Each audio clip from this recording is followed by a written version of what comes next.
네, 아침 일찍 수고 많으십니다. 지금부터 제152차 정책조정회의를 시작하도록 하겠습니다. 먼저 이인영 원내대표의 논의 발언이 있겠습니다. 대통령의 DMZ 국제평화지대 지정을 환영합니다. 어제 대통령의 유엔 연설을 국제사회는 긍정적으로 평가했습니다. 월스트리트 저널은 중재자 역할을 위한 노력이라고 보도했습니다. DMZ 평화지대 제안은 한반도의 항구적 평화체제를 완성하는데 국제사회가 함께 참여할 수 있는 진취적인 비전입니다. 국제사회에 발맞춰 북한 당국도 적극적으로 호응해 주기를 기대합니다. 전날 있었던 9번째 한미 정상회담도 예정된 시간을 넘겨가면서 성공적으로 열렸습니다. 한미 정상은 한반도 평화의 의지를 더 굳건히 가지고 북미 실무 협상을 위해 진전된 방안을 논의했습니다. IOC와 2032년 하계 올림픽 남북 공동 유치를 위한 본격 논의를 시작한 것도 큰 성과입니다. 문재인 대통령의 이번 방미를 계기로 한미 동맹과 한반도 평화의 길이 한층 더 탄탄해지기를 기대합니다. 오늘부터 시작되는 대정부 질문은 오직 민생을 위한 시간이어야 합니다. 그런데 자유한국당은 대정부 질문을 정쟁과 장관 흔들기로 일관하겠다고 공연하게 말하고 있습니다. 대정부 질문은 대정부 질문이고 인사청문회는 인사청문회일 뿐입니다. 민생의 시간을 정쟁의 시간으로 반복하지 말길 바랍니다. 국정감사도 재탕, 삼탕, 청문회로 만들겠다는 의도를 자유한국당은 숨기지 않습니다. 법사위에서는 69명에 이르는 정쟁용 증인을 채택해야 한다고 무차별적으로 선언했습니다. 조국 장관의 딸, 모친, 동생, 오촌 조카까지 부르자고 합니다. 대정부 질문과 국정감사는 민생을 위해 써야 할 소중한 국민의 시간입니다. 자유한국당의 시도는 소중한 국민의 시간을 무단 점유하겠다는 발상과 다름없습니다. 소중한 민생의 시간에 무차별적인 정쟁의 장을 열겠다는 것은 국민 배반, 민생 배반이라는 점을 밝혀둡니다. 우리 민주당은 단호히 정쟁을 막아내겠습니다. 자유한국당이 시도하는 정쟁 막는 국회는 절대 용납하지 않겠습니다. 민생과 관계없는 증인 신청을 원천적으로 반대합니다. 명분 없는 국정조사, 장관 해임 요구에 일체 응하지 않겠습니다. 민생을 위한 소중한 국민의 시간은 1분 1초도 허비할 수 없다는 점을 분명히 밝혀줍니다. 미중 무역 분쟁, 일본의 경제 공격, 아프리카 돼지 열병 등 위협의 파고가 너울처럼 파도처럼 밀려오고 있습니다. 그런데도 자유한국당은 국회를 정쟁으로 마비시키고 또 주말에는 전국에서 장외 집회를 열겠다고 합니다. 대천절에는 가짜 태극기 부대까지 동원해서 대규모 정치 공세를 준비하고 있다고 합니다. 자유한국당이 끝내 민생에 눈 감고 정쟁에만 열중한다면 국민의 처절한 외면을 받게 될 것임을 경고합니다. 아프리카 돼지 열병에 대해서 더욱 비상한 대응을 해야 하겠습니다. 아프리카 돼지 열병이 확산 조짐을 보이고 있기 때문입니다. 당정청이 협심해서 선제적 총력 대응을 준비하고 있지만 최근 상황을 보면 우리 대응 수위를 최고 수준으로 한 단계 더 높여야 할 것으로 판단됩니다. 국무총리를 중심으로 최고 수준의 강력한 대응을 해주실 것을 정부에 요청합니다. 민주당은 돼지열병이 완전히 소멸될 때까지 대책특위를 중심으로 상황을 점검하고 긴급 대응책을 마련하는 등 특단의 대응을 강화하겠습니다. 국민 여러분이 걱정하지 않으시도록 아프리카 돼지열병의 조속한 종식을 위해서 당정청이 필사의 각오로 더욱 노력하겠다는 약속을 드립니다.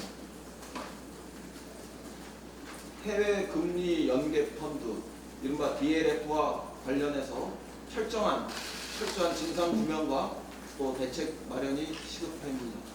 하나은행, 우리은행 등의 해외금리 연계 펀드에서 큰 폭의 손실이 발생했고 일부 펀드에서 원금 전액 손실까지 나타났습니다. 3,000명이 넘는 개인 투자자들이 충격적인 손실 확장에 또 망연자실하고 있습니다.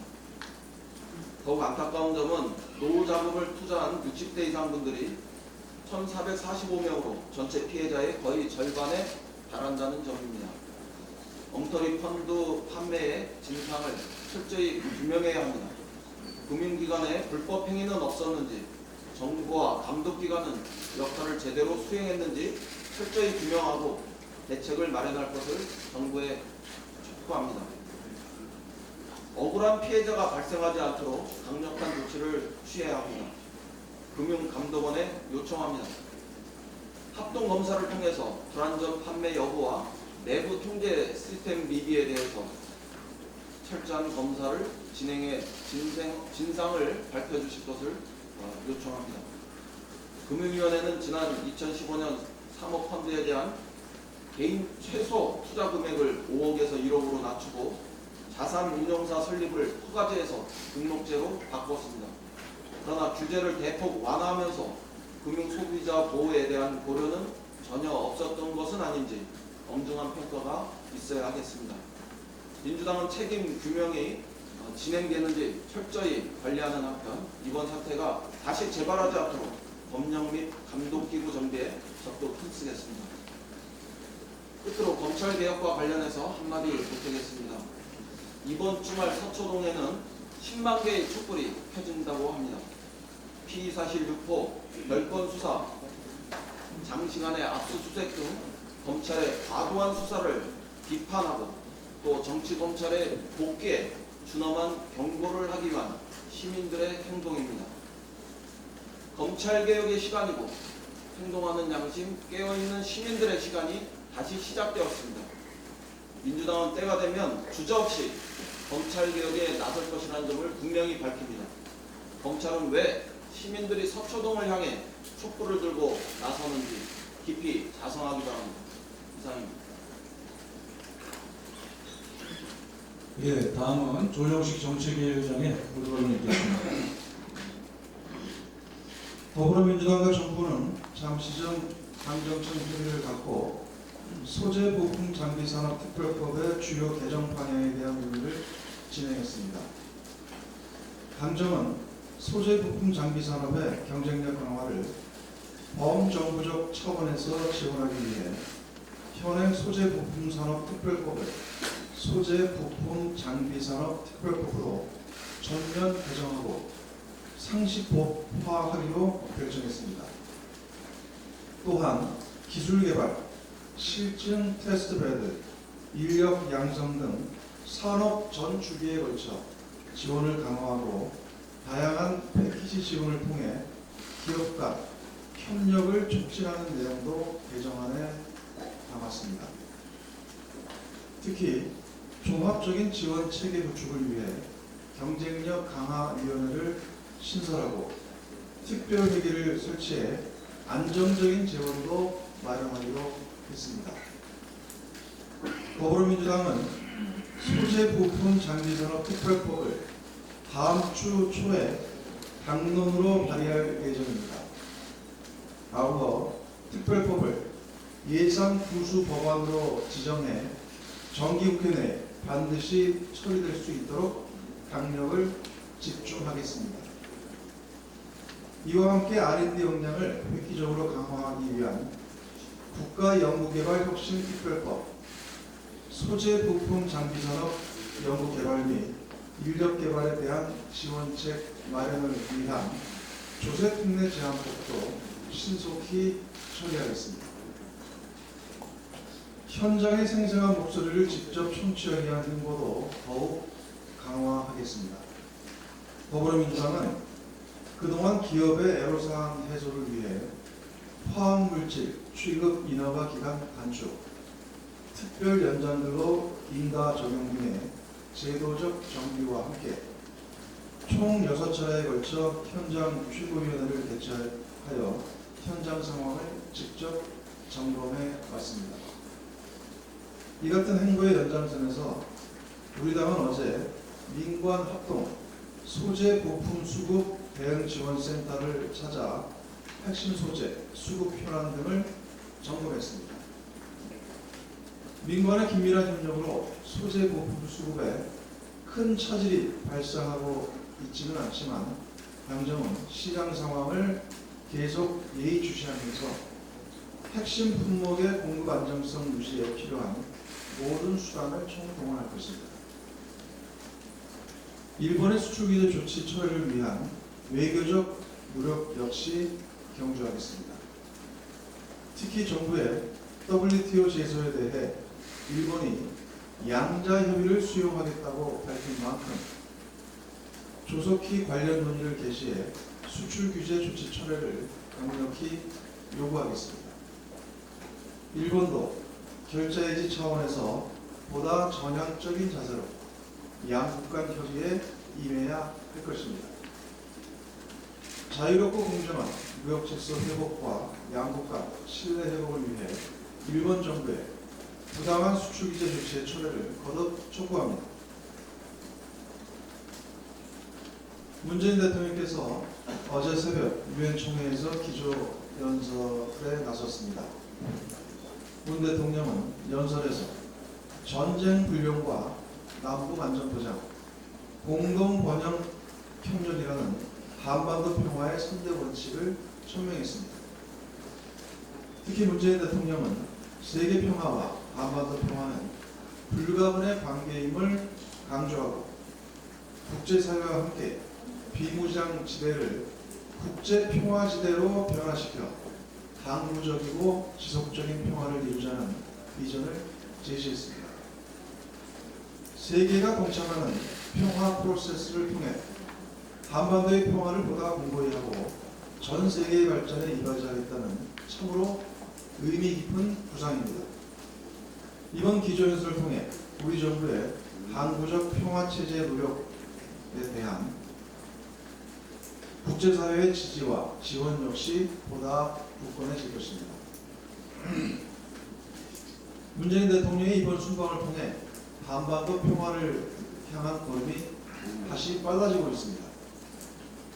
특히 트럼프 대통령과의 정상회담을 통해 싱가포르 합의 정신에 따른 북핵 문제의 평화적 해결 원칙을 다시 확인한 점은 무엇보다 큰 수확입니다. 이와 관련해 북미 실무 협상이 재개되고 연내 제3차 북미 정상회담 개최도 큰 탄력을 받게 될 것이라고 생각합니다.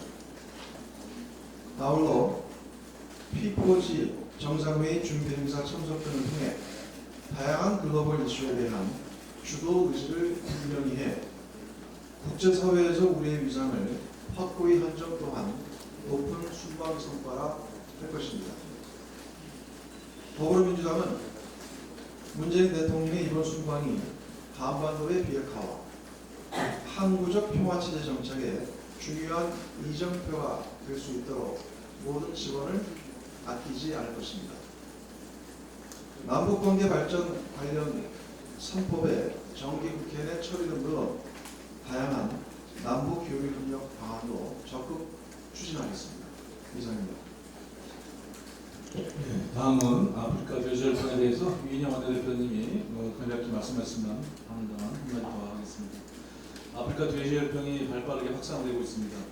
지난 17일 파주 농가에서 최초로 발생이 확인된 이후 연천, 김포, 강화 등 경기 인천 지역을 중심으로 추가 확진 판정과 의심 신고가 잇따르고 있습니다. 현재 방역당국은 중점 관리 지역을 추가로 확대하고 내대적 소독과 함께 일시 이동 중지 명령을 발령하는 등 총력적 대응에 나서고 있습니다. 그러나 추가 확산 방지를 위해서는 방역망을 더욱 촘촘하게 구축해야 할 것입니다.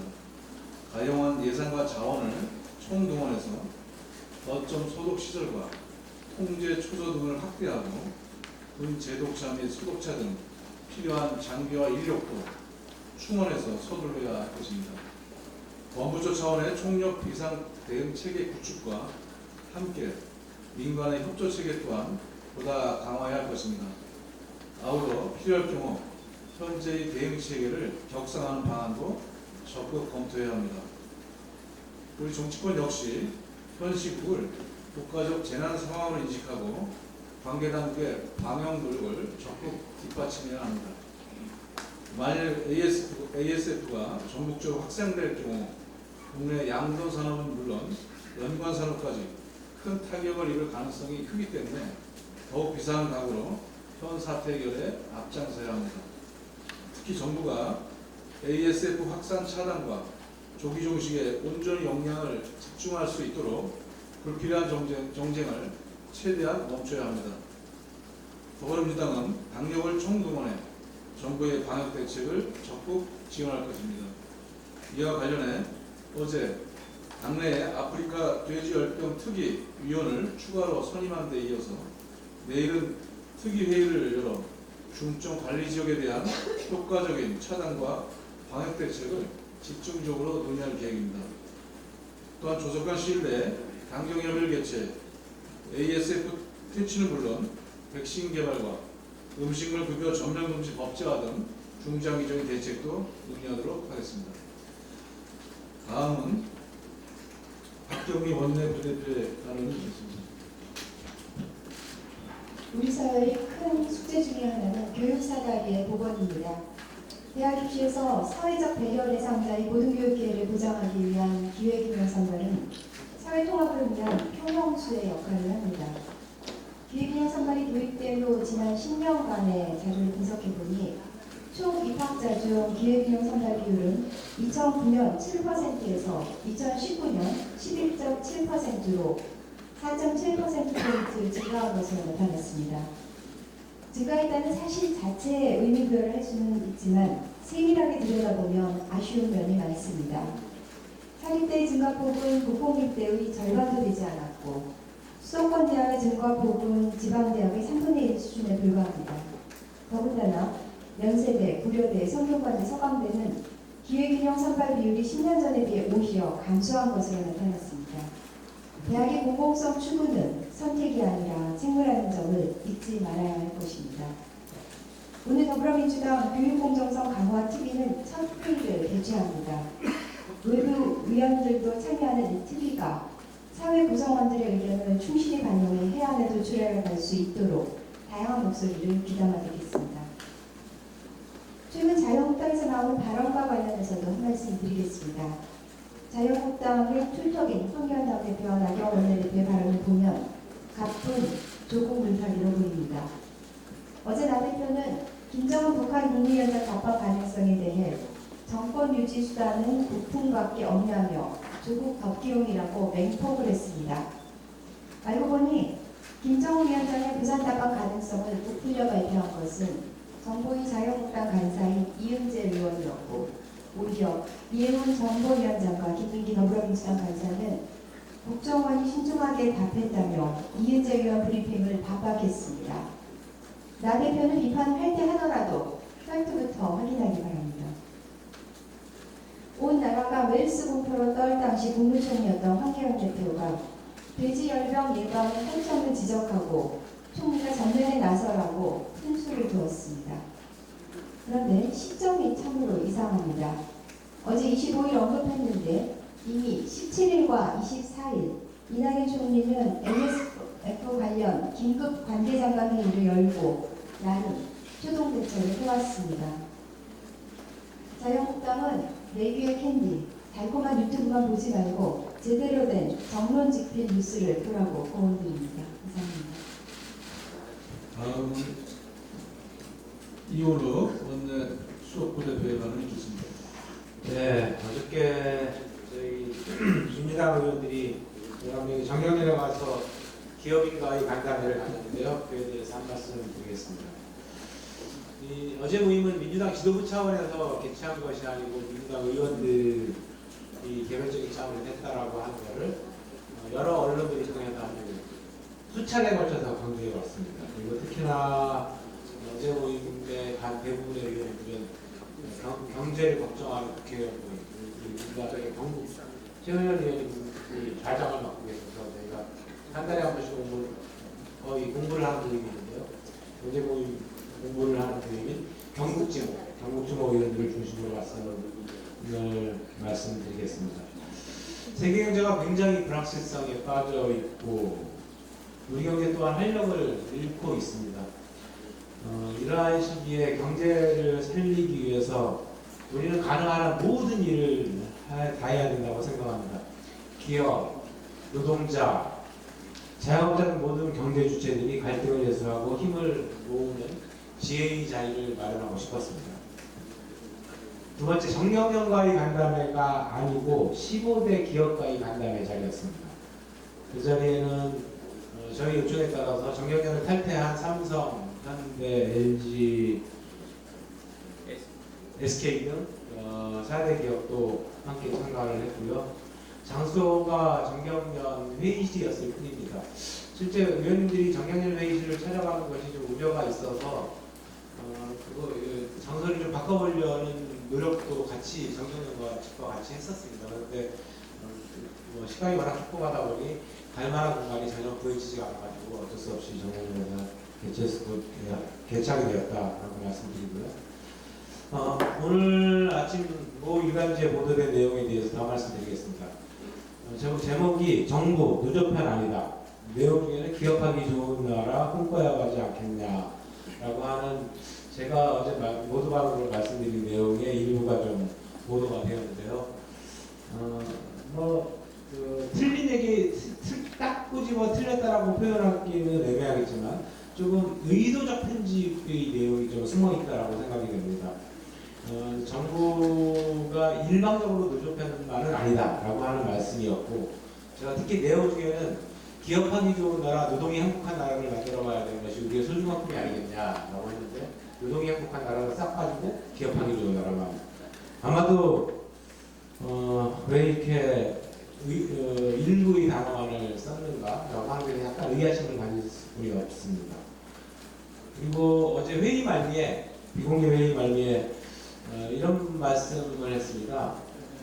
정경련이 2년 전에 국민들에게 했던 약속이 있었습니다. 이름 변경, 기업 회장 간 회의 폐지, 분과발위원회 등 회원사 의견 수렴 절차 개선 등등 정경련 개혁과 관련된 내용이었는데요. 이거에 대한 요청도 했습니다. 그리고 정경련에서도 그 자리는 아니고 저한테 회의가 끝난 이후에 전화 통화를 통해서 정경련 단체 명칭 개정 등 7대 개혁 추진 위해서 노력하겠다. 실제로 이미 몇몇 가지는 성과를 내고 있다라고 하는 답변이 있었고, 그 부분에 대해서는 저희 의회실을 중심으로 해가지고 정경련과 보다 더 논의를 좀 지속해볼 생각입니다. 문재인 정부와 민주당은 노동 존중 사회를 만들기 위해서 아마 모든 분들이 다 아시겠지만 노력하고 있습니다. 특히 한국노총과의 정책연대를 계속하고 있고요. 우리 정책연대를 위해서 TF도 만들어서 실무 단위에서 공동 의제도 정하고 있습니다. 한 달 전쯤에는 우리 원내대표님과 정책의견에 참가하는 정책연대 서약식도 가진 바 있습니다. 근데 일부 언론의 좀 의도적 편집? 악의적이라고까지는 안 하겠습니다. 의도적 편집에 따른 그 내용을 보면은 노동계가 특히나 오해할 가능성이 좀 있어서 그런 문제에 대해서 제 발언 중에 오해살 만한 내용이 있었다라고 한다면 꼭 그런 내용은 아니었다라고 하는 거에 대해서 다시 한번 해명을 드리고 싶고, 혹시라도 이것이 한국노총과의 정책에서 깨지는데 오해가 되지 않기를, 그리고 만약에 오해가 됐었다라고 한다면, 오해가 될 만한 발언이 있었다고 한다면 제가 그분들께 정식으로 사과드리도록 하겠습니다.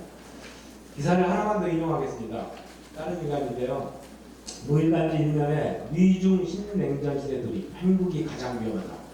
이런 1면 툭 기사를 났습니다. 세계적 경제학자인 하버드대 니얼 퍼커슨 교수가 지적한 내용입니다. 여야나 누구나 경제주체나 노동자나 기업인이나 자영업자나 모두가 온 국민이 걱정하고 있는 것이 지금 한국 경제의 현실입니다. 이 어려운 한국 경제를 보살펴보는데 기업, 노동자, 정치 이것이 따로따로 여야가 따로 있을 수 없다고 생각합니다. 모두가 함께 모여서 고민하고 지혜를 모아야 되지 않겠는가라고 생각합니다. 이상입니다. 네, 이것으로 제 192차 원내 정책 조정회 공개 발언을 마치겠습니다. 내일